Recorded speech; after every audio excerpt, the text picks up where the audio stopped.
Boa tarde a todos. Eu sempre fui daquelas crianças muito curiosas. Não sei se conhecem, aquela criança que você responde por que é, porque sim. E por que é e porque sim nunca é uma resposta.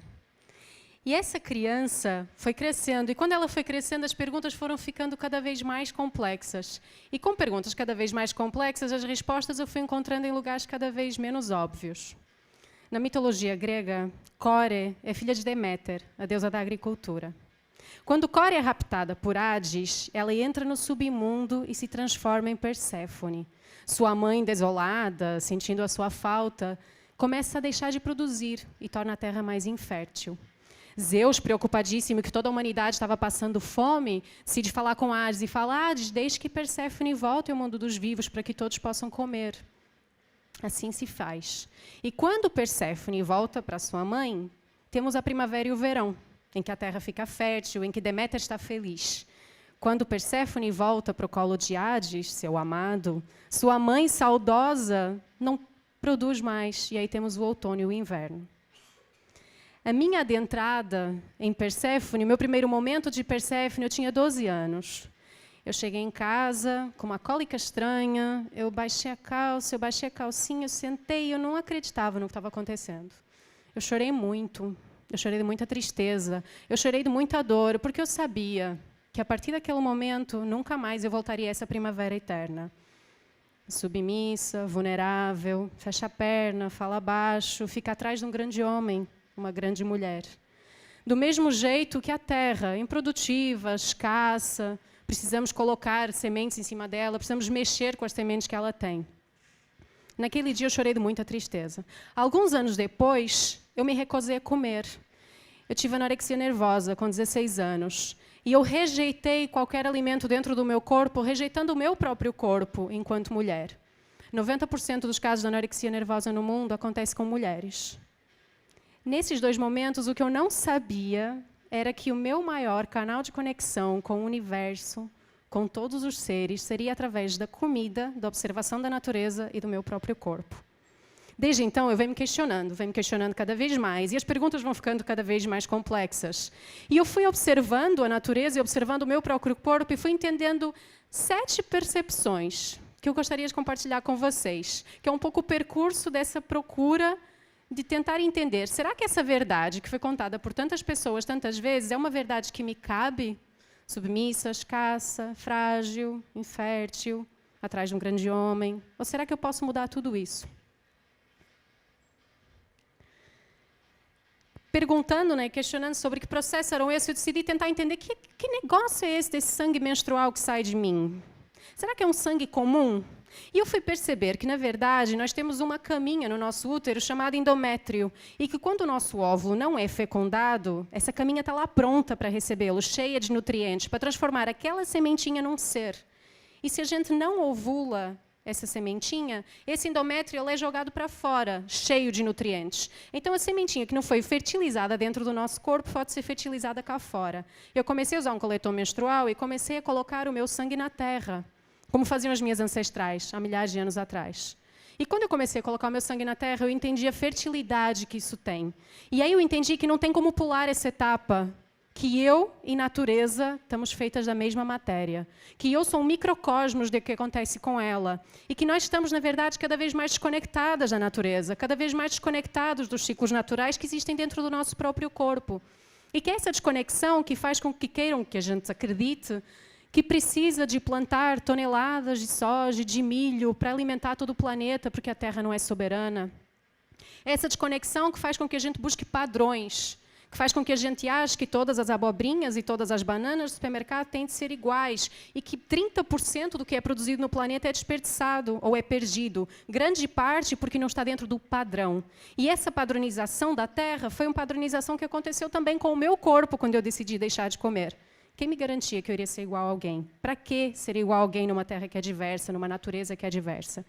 Então, eu entendi que eu sou ciência e eu sou natureza. Essa ciência que se separou da natureza e que fez com que milhares e milhares de mulheres fossem queimadas em fogueiras há muitos anos atrás. Ou não tantos anos assim. Porque elas eram enfermeiras, elas eram curandeiras, elas eram parteiras, elas eram cozinheiras. O meu pai tem uma mercearia, desde os 8 anos de idade. E meu pai sempre trazia uma caixa cheia de frutas para casa. E eu sempre corria para encontrar com ele e falava, papai, tem morangos. Por que criança que não gosta de morango? E eu ficava indignada, eu ficava desolada que o meu pai não me trazia sempre morango. Como é que é possível? Se o meu pai me ama, se ele sabe que eu gosto de morangos, como é que não tem morango o ano inteiro? E aí meu pai foi me ensinando esse trenzinho das frutas. Nem sempre vai ter morango, filha, mas vai vir melancia, aí depois vai vir a laranja no outono, aí depois vão vir raízes no inverno. E quando eu fui me apercebendo e começando a perguntar por que isso era desse jeito, eu entendi que a melancia chega quando eu preciso me hidratar, e ela está cheia de água. A vitamina C da laranja chega no outono porque eu preciso me preparar para o resfriado do inverno não chegar. As raízes estão lá para nutrir o meu útero no inverno, quando ele chega, quando eu preciso de me acolher. Então, eu entendi que, na verdade, a natureza ela tem uma conspiração silenciosa para que eu possa existir em prazer profundo e amor incondicional. O que ela me pede em retorno? Que eu plante as sementes dela. Ela me seduz com uma manga maravilhosa para que eu jogue as sementes de volta na terra. E, ao entender isso, eu também entendi que as 4 estações do ano, que essa ciclicidade, o que acontece com Deméter e com a terra cá em cima, acontece no mundo lá embaixo. Acontece dentro de mim. Eu sou primavera, eu sou alegria, e eu saio correndo com encantamento quando eu fico alegre. Mas eu também bato o bolo quando eu estou com raiva. Eu choro e pego na música mais triste que é possível, e eu aguento o meu inverno, eu suporto o meu inverno. E eu vejo potência em todas as etapas, porque eu não sou linear. Porque eu sou Perséfone, eu não sou Core mais. Eu tive a oportunidade de coordenar um projeto há algum tempo atrás, chamado Comida e o Feminino. Éramos 3 mulheres. E quando a gente se encontrou, as 3 muito curiosas, deviam ser crianças meio parecidinhas comigo, nós decidimos olhar os mapas menstruais de cada uma. Quando é que cada uma estava menstruando? Nossa, você está nessa semana, eu estou naquela. Como é que é o teu comportamento quando você está na lua crescente, quando você está na minguante, quando você está pré-menstrual, pré-ovulatória? A gente mapeou, abriu uma planilha de Excel e mapeou onde que cada uma estava menstruando. Nós gerenciamos todo o projeto com base nesse calendário. Eu estou mais menstruada, estou para menstruar nesse momento. Então, passa tudo que é texto para eu ler, passa para mim, porque eu estou bem introspectiva. Nossa, mas eu estou na lua crescendo. Tudo que é planilha, manda para mim, porque eu estou ótima para produzir planilha. Eu estou na fase ovulatória. Tem reunião? Deixa que eu lidere a reunião. O projeto fluiu maravilhosamente. Imaginem o que seria traduzir isso dentro das empresas. Todas as mulheres poderem analisar os seus mapas menstruais e entender a potência que existe dentro de cada um deles. Porque eu duvido de alguém que seja mais concentrada do que eu na menstruação. E eu duvido que tenha alguém que seja mais produtiva do que eu quando estou ovulando. Nesse momento, eu entendi que menstruação não é doença. Como eu também entendi que praga não é doença. Praga é professora. Ela só nos diz que tem alguma coisa muito errada acontecendo com a Terra. Porque não tem praga na floresta. E porque também não tem doença quando mulheres se unem. Porque não é para a gente estar separado, como não é para fazer uma monocultura em cima da floresta. Se as plantas colaboram entre elas, a praga não acontece. Se nós colaboramos entre nós, a menstruação deixa de ser uma dor. Somos cronológicas. Eu achei muito estranho quando eu cheguei no Brasil, há 7 anos atrás, e comecei a observar as frutas secas, rabanada, Papai Noel do lado do coco vendendo na praia. Eu comecei a não entender por que o Natal aqui era celebrado igual que celebrava lá em Portugal, de onde eu venho. E aí eu fui tentar entender o que acontecia antes do Natal, o que acontecia antes desse calendário gregoriano e desse calendário cristão que a gente segue até hoje em todo lado, na grande maioria dos lugares, sem muito olhar crítico sobre ele. E desde há muito tempo atrás, os nossos ancestrais que celebravam o nascimento do Deus Sol no solstício do inverno.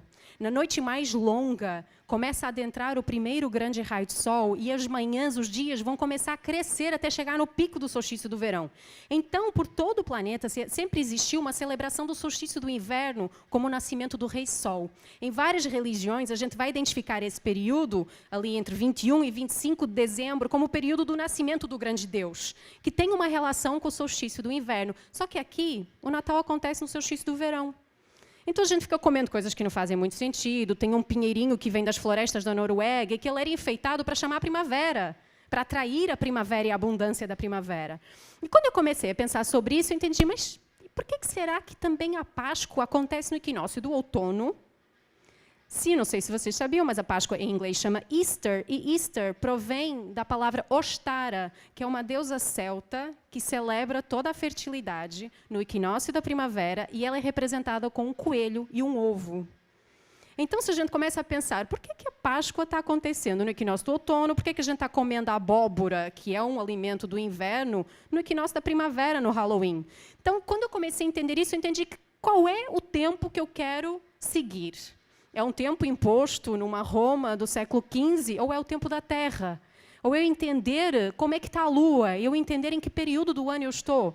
E quando eu entendi isso do ponto de vista anual na Terra, eu entendi dentro do meu corpo, que a cada 28 dias a Lua muda e eu sangro. E isso continua, e ela fica minguante, e eu fico létea, e ela vai e eu menstruo, e ela cresce, eu estou folicular, e ela vai lá no topo e eu estou ovulatória. Isso acontece todos os 28 dias. Então, eu entendi que a Terra, ela é cronológica, ela é a minha agenda, e o meu corpo marca o tempo também. A gente pode observar o mundo de acordo com cada sentido, ou a gente pode se permitir observar com os nossos 5 sentidos. Pode olhar uma maçã, e a gente só consegue olhar a maçã com luz, elemento fogo. Pode tocar a maçã. A gente toca a maçã com a matéria, elemento terra.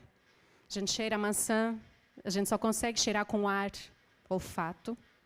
A gente prova a maçã. Tenta ter sabor sem água, elemento água. E observar tudo isso de um ponto de vista integrado, éter. Etérea. Os 5 elementos da natureza existem dentro do meu corpo, na percepção que eu tenho sobre tudo. E isso só quer me dizer a mesma coisa. Existe uma conspiração para que eu consiga viver em plenitude, em prazer absoluto. Se isso não é amor incondicional, eu não sei o que é. Eu estava numa palestra há algum tempo atrás e tive a oportunidade de conversar com pessoal que trabalha com agrofloresta. E aí eu entendi que na agrofloresta, o que é mais importante é a poda das árvores.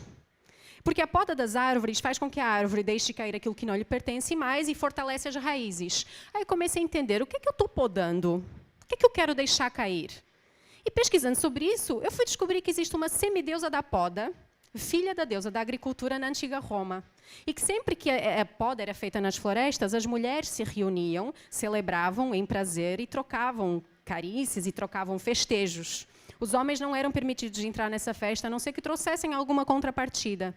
A semideusa da poda se chamava de puta.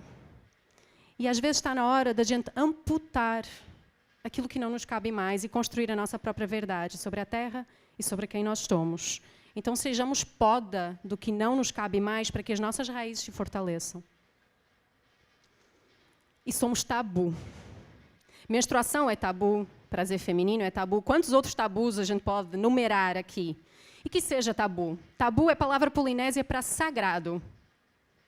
Então, se a gente está falando de tabu, de prazer que é tabu, nos permitamos ao nosso tabu. Possamos sentir o nosso prazer, possamos sentir o prazer da terra, possamos honrar o prazer da terra. Porque se é para ser tabu, então que seja tabu integralmente. Que a gente aceite o nosso corpo como sagrado, os nossos ciclos como sagrados, o ciclo da Terra como sagrado, e deixe de tentar interromper e transformar isso numa linearidade padronizada, porque não cabe mais. Essa verdade não cabe mais, foi amputada no ponto 6. Já passamos. Então, que todas permitamos ser tabu de nós mesmas. Essas 7 percepções fizeram com que eu entendesse, alguns anos depois, ou 272 lunações depois dos meus 12 anos, que aquele choro não era um choro de tristeza, não era um choro de dor, não era um choro de medo. Aquele choro era um choro de raiva, era um choro de fúria. Porque quem se permite, quem tem o discernimento de me chamar de vulnerável, de me chamar de frágil, de chamar a terra de escassa, se ela tem 300 mil espécies comestíveis e nós consumimos 200, quem se atreve a dizer que eu sou frágil, que eu sou infértil, que eu sou o que seja, se eu tenho o tempo dentro de mim, se eu carrego o universo dentro do meu corpo, se eu sou cíclica, se a cada 28 dias o céu muda e eu mudo, quem se atreve a dizer e a falar sobre a minha beleza, a padronizar a nossa beleza? Se todas somos abundantes, todas somos potência, quem se atreve a continuar com esse paradigma que faz com que 40 mil mulheres sejam estupradas por ano no Brasil, com que 13 sejam vítimas de feminicídio, que faz com que o Cerrado esteja sendo destruído, que a Amazônia esteja sendo destruída? Quem se atreve? Esse choro é de fúria de todas nós. Quem se atreve a dizer que mulher não trabalha com mulher, que mulher não é amiga de mulher, que a gente só compete? Quando estamos juntas e sabemos disso, as nossas menstruações se alinham. Se isso não é para a gente ficar junto, eu não sei o que é. E quem se atreve a condenar e apontar o dedo para os úteros onde nasceram todas as mulheres e todos os homens?